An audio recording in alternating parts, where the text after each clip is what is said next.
Hey, welcome back to The Clinical Trials Guru. It's theclinicaltrials.guru. This is going to be a quick video. I'm going to do a podcast on this later. But there's a new app out there that I'm pretty excited about.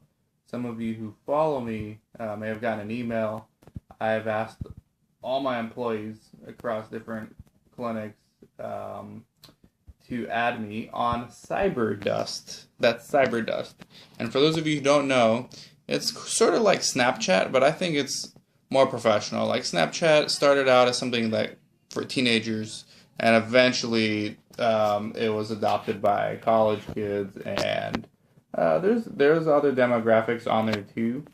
But for our purposes, for clinical researchers, for us working in the pharma industry, it's nice to have something similar to Snapchat. In the sense that messages self-destruct. So all messages will self-destruct in 30 seconds once the recipient reads the message. That is one thing I like. It allows for not everything to be necessarily kept recorded forever, because we do plenty of that on Facebook and on Twitter and on LinkedIn. So it's nice because not every spoken word is recorded in real life. So why should every text be kept on file somewhere in someone's server? So Cyberdust offers users that security of knowing that your messages will not be recorded. Yes, you can still take screenshots, but you're notified of when someone takes a screenshot, very much like Snapchat. What I don't necessarily use it for study participants, at least not yet. The technology is too new.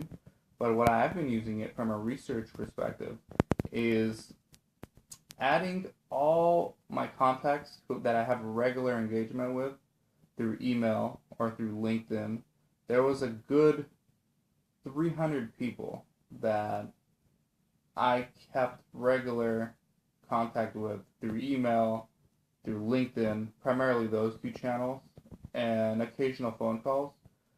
And what I found is we can have longer, more meaningful dialogue and conversation through Snapchat because of the fact that it's informal. So email oftentimes becomes something very formal, and it's because it's official and we know that it's being recorded. But Cyberdust, you can be yourself. You can be a human, and you can be a human being. You can crack jokes and not worry about whether someone's going to save your joke because it might be offensive to someone or it may not necessarily be professional. On Cyberdust, you don't have to worry about that, and you can kind of let people get a sense of who you are, and vice versa. They can interact with you in the same manner. That's one of the reasons why I like Cyberdust. Another one is to keep in touch with my employees. So when you leverage and you have clinics at different places and you have various employees, across the country doing all kinds of different things, how do you keep in touch? Well, I can put them all in groups and I can send a blast message to my employees. So I can have a group that says employees and send a blast message, and everybody who I put in that group will receive that message, but they won't see the other recipients. So it'll just still be a one-on-one conversation, but now I can scale it. I can scale my one-on-one conversations, and I guess ultimately at the end of the day, what I'm trying to do is scale the unscalable.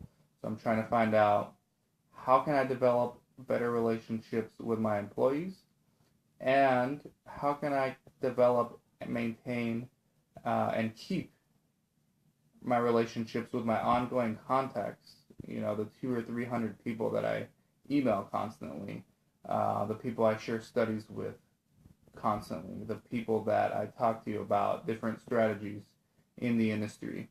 How do I conveniently and kind of casually interact with them while still accomplishing my goal of reaching out, keeping in touch, staying in their mind, and doing real business? And Cyberdust is a great way to do that. Add me on there. My username is Dan Sfera, and you can literally text me there 24/7. I'll get the notification, and if I'm awake or I'm not in the bathroom or I'm not driving, I'll get back to you immediately. You'll be amazed. So add me on there. But it's just a good tool for us. I think it has a lot of good applications for us in research, in the clinical research industry, especially for us business development people, so we can keep in touch with all of our business development contacts across different companies, and it's informal. So again, you can be yourself, and you can do that on Twitter. You can't really do that on LinkedIn. LinkedIn is, you've got to be more professional. You've got to dress up a little, if you will. On Twitter you can, on Facebook you can, and on email you can, but the problem with those platforms is, of course, there's a paper trail and there's a record of everything you say, and at the end of the day, real context is built when both parties are 100% comfortable knowing that the conversation is going to remain between those two people and no one else, and that's what Cyberdust, I think, brings to the table.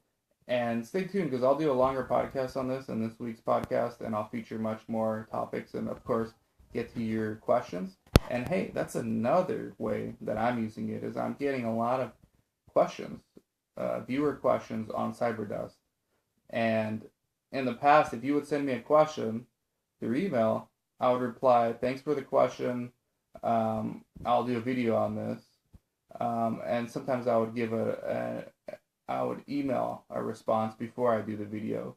On Cyberdust, I'll instantly give you a response, and I'll still do the video. So it's just faster. I think it's faster. It's more immediate. It builds more context. It lets me know who you are, gets me closer to you guys, and you researchers can use it for your employees as well as for your business development contacts. At least for me, that's what I've been using it for, and it's been fantastic. I've already gotten a few studies because of Cyberdust that I wouldn't have gotten any other way.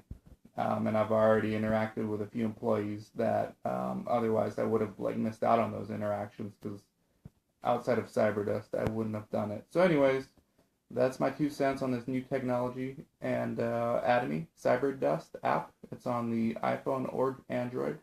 My username is Dan Spera.